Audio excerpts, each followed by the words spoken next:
we have this boreal forest that, you know, goes from sea to sea. I think it's just part of our consciousness to be aware of trees. There's always something great about working with a group of people who all have a common goal that is something everyone believes in. In general, when you get a plant, you start to, and you put that plant in, you start to care, you open up your relationship with that space. So Leaf started way back in 1996. Fall of '96 was our first season. We started in South Riverdale, in a small neighborhood there where I lived. It just started from an idea that it would be great to see more trees in that neighborhood, to have some larger growing native trees. Over the years we've really evolved so that we help people through that process and we help them get the right tree in the right place.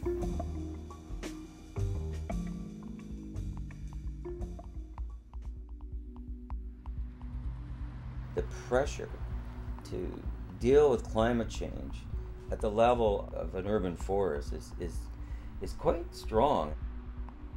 The expertise and the innovation exists for us to design cities better so that there is room for trees.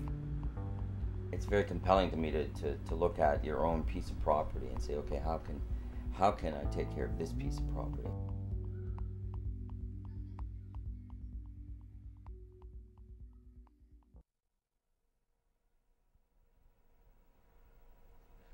Really what we did was evolve the program so that there's much more education and much more one-on-one time with property owners, and it's much more of a process that we go through together with them. My name is Ganel. My name is Michael. We participated in Leaf's backyard tree program. Leaf was able to say what type of tree grows the best in this area, as well as which grows the fastest and which provides the most coverage for a backyard. Well, we got one tree, which is a red maple, and a bunch of bushes, native bushes. Shrubs, yes. I've experienced and done some math comparison on streets that are a block away from each other. One street has a 40-year-old tree canopy which is mature, the boughs touch over the center of the road, and your experience when you come to that neighborhood is very different from one block away where everything is hardscaped and there are a few trees struggling to sort of make their way. Similar houses on those two streets, one block away from each other, $50,000 premium for the tree-lined street. The tree gets planted, but then it's the next step for us to take care of the trees. And it's a community building exercise for our organization to have the residents involved in the care of the tree. You enable one individual homeowner to understand their role in creating a healthy urban forest, and they talk to 5 neighbors, and now you have a whole street that's engaged in a dialogue about it. The consultation, the delivery, the planting, and then the aftercare were all extremely helpful. And definitely no sense of limitation or of, you know, I don't want to spend any more time with you. Or it was just a very sort of relaxed sense of how can we help. My name is Amanda, and I'm currently working on a tree inventory in my neighborhood to plan for the urban forest for the next 50 years. The work that Leaf does is unique in that there's a real emphasis on educating people so that they can continue the work that Leaf starts. I'm always thinking about how can I take this information and also pass it along in the community that I'm working in, so that they maybe can create a similar program of awareness within their community. Well, and that's a perfect example of follow-through, isn't it? You know, because the organization also provides that kind of pedagogical information in order to assist communities to look after trees. So Leaf plants a tree, but it doesn't stop there. I mean, the person who cares for the property where the tree is empowered with information that's provided by Leaf to really look after the tree in the long term.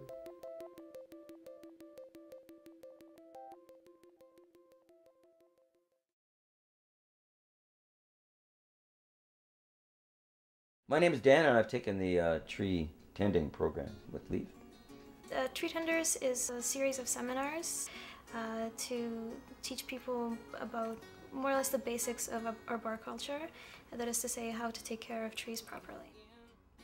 What trees are, how to identify them, how to identify when they're in crisis.